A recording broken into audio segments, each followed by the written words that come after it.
ఉన్న బంగారాన్ని విడిపించి ఆ రోజు ఆన్లైన్ రేటుకే మేము కొంటాం. Sharma gold company. రాశి ఫలాల గురించి ఒక్కసారి నాకు వివరిస్తారా మీరు? మొట్టమొదటి ఏ రాశి గురించి చెప్తారు? తప్పకుండా. ఇప్పుడు ఇది మనకు వచ్చేది 2025 ఆంగ్ల సంవత్సరాది. ఓకే, అంటే కొంతమంది విమర్శించారు 24 కదా, 24 25 అదే 25 ఆంగ్ల సంవత్సరాది. అంటే మనం ఇంగ్లీష్ క్యాలెండర్ అంటే 25లో వచ్చేది 25 ఆంగ్ల 25 కదా, జనవరి 1 25. ఓకే, జనరల్ గా మనము అంటే మరి మీరు ఉగాది నుండి ఎందుకు చెప్పట్లేదు అంటే చాలా మంది ఉగాది వరకు కూడా ఆగట్లేదు, జనవరి 1 కూడా ఆగట్లేదు, డిసెంబర్ నుండి నవంబర్ నుండి అడుగుతా ఉన్నారు అందరూ. ఓకే, ఇప్పుడు క్లయింటెల్ నన్ను అడిగేవాళ్ళు ఏంటంటే గురూజీ ఇప్పుడే చెప్పేసేయండి మాకు, మేము జాగ్రత్తలు తీసుకుంటామని చెప్పి అడుగుతా ఉన్నారు.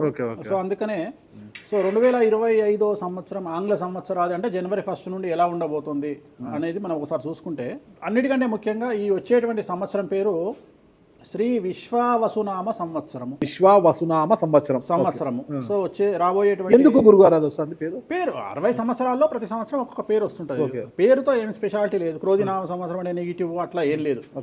సంవత్సరాల్లో దీని పేరు విశ్వావసునామ సంవత్సరం.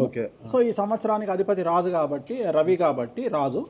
సో రవి మనకు కమాండ్ చేస్తూ ఉన్నాడు కాబట్టి ఈ సంవత్సరం అతి ముఖ్యమైన విషయం ఏంటంటే రాజకీయంగా దేశవ్యాప్తంగా రాష్ట్రాల వ్యాప్తంగా పెను సంచలనాలు నమోదవ్వడము ఈ సంవత్సరం 2025 సంవత్సరం లక్షణాలు. ఎందుకంటే రాజుల మధ్యన రాష్ట్రాల మధ్యన గొడవలు, మరీ ముఖ్యంగా కొంతమంది ప్రముఖ రాజకీయ నాయకులకు మృత్యుగండము, అలాగే అన్ని రంగాలలోకి సెలబ్రిటీలు, సినిమా ఇండస్ట్రీ, రాజకీయము, బిజినెస్, ఎనీ ఇండస్ట్రీ, యువకులు, మరి ముఖ్యంగా మగవాళ్ళు యువకులు 40 సంవత్సరాల వయసులోపు ఉండే వాళ్లకు కార్డియాక్ అరెస్ట్లు అనేటివి ఈ సంవత్సరం అతి ముఖ్యమైన విషయం.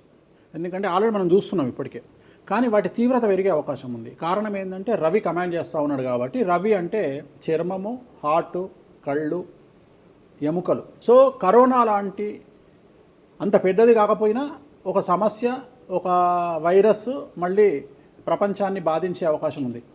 అది మరీ ముఖ్యంగా చర్మం మీద దాడి చేసే అవకాశం ఉంది.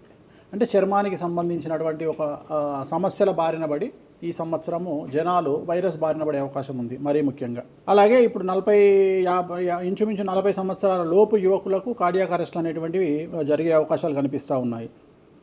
అలాగే ఈ సంవత్సరం గుండెపోటు వల్ల మరణాల సంఖ్య చాలా ఎక్కువ.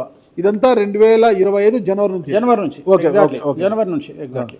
అలాగే ఈ సంవత్సరము ఎండల తీవ్రత చాలా ఎక్కువ, విపరీతమైనటువంటి ఎండలు ఉండే అవకాశం ఉంది. అలాగే ఈ సంవత్సరాలు ప్రపంచవ్యాప్తంగా అగ్నిపర్వతాల పేలుడు అనేటువంటిది ఈ సంవత్సరం గమనించాల్సినటువంటి విషయం. అలాగే ఈ సంవత్సరం మంచు పర్వతాలు కరగడం వల్ల వాతావరణంలో మార్పులు గమనించాల్సి ఉంటుంది ఈ సంవత్సరం.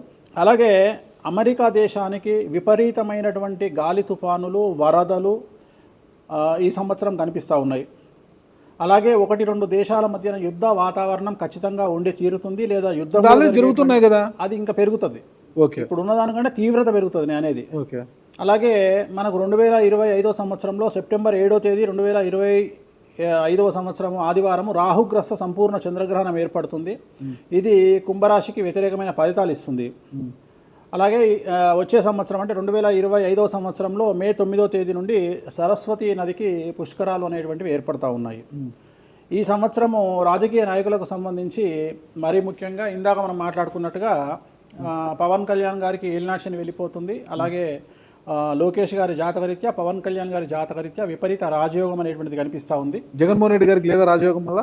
ఇప్పుడు లేదు, ఈ సంవత్సరం లేదు. అంటే 2025 సంవత్సరంలో లేదు. 29 కన్నా ఉందా? అది మన తర్వాత మాట్లాడుకుంటాం. ఓకే, 25లో మాత్రము నేను అనేది ఏంటంటే ఇప్పుడున్న స్థాయి కంటే వీళ్ళిద్దరికి ఇంకా పై స్థాయికి వెళ్లే అవకాశం ఉంది, లోకేష్ బాబు గానీ పవన్ కళ్యాణ్ గారు కానీ. అదే నాకు అర్థం కావడం, వాళ్ళిద్దరు మంత్రులే, నాకు అర్థం కాదు. ఇంకా ఇప్పుడు ఉన్నటువంటి పదవుల కంటే కూడా గొప్ప పదవులను వీరు పొందేటువంటి అవకాశాలు కనిపిస్తున్నాయి. రాజ్యసభ తీసుకుని కేంద్రానికి వెళ్తారా? కేంద్ర మంత్రులు వెళ్తారా? కేంద్ర మంత్రులు వెళ్తారా? పెద్దదే కదా, కేంద్ర మంత్రి అనేది పెద్దది కదా. సో అది ప్రభాస్ గారి జాతకంలో చాలా అనుకూలమైనటువంటి ఫలితాలు, శుభవార్తలు వినేటువంటి అవకాశాలు కనిపిస్తా ఉన్నాయి. వివాహం అవుతుందా చెప్పలేము, ఎందుకంటే తులారాశి కాబట్టి వివాహం కావచ్చు. సో ఫ్యాన్స్ కి ఇది పండగనే, పెద్ద పండగనే. ఓకే, సో ఇది ఓవరాల్ గా ఇంకా బేసిక్ డీటెయిల్స్. అంటే ఓవరాల్ 2025లో ఎలా ఉంటుంది. సో ఇప్పుడు మనం రాశుల గురించి కనుక తీసుకున్నట్లయితే మనకు 2వ రాశి వృషభ రాశి. 2025 సంవత్సరంలో వృషభ రాశి జాతకుల విశ్లేషణ కనుక చేసినట్లయితే ఆదాయం 11, వ్యయం 5, రాజపూజ్యం 1, అవమానం 3.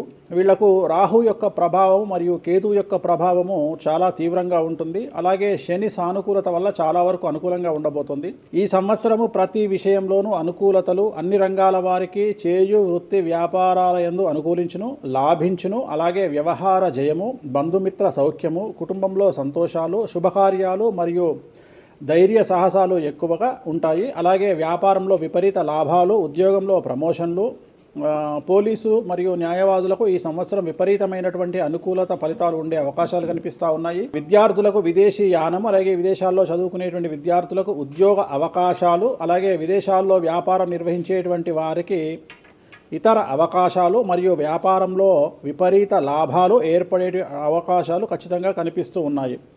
అవివాహితులకు వివాహయోగ సూచనలు, సంతానం లేని వారికి సంతానము, ముఖ్యంగా రైతులకు విపరీత లాభాలు ఈ సంవత్సరం ఉండబోతున్నాయి. రైతులు, వృషభ రాశి రైతులైతే గనక ఎరుపు రంగు పంటలు, ధాన్యాలు ఎక్కువగా పండించడం ద్వారా విపరీతమైనటువంటి ఫలితాలను పొందవచ్చు.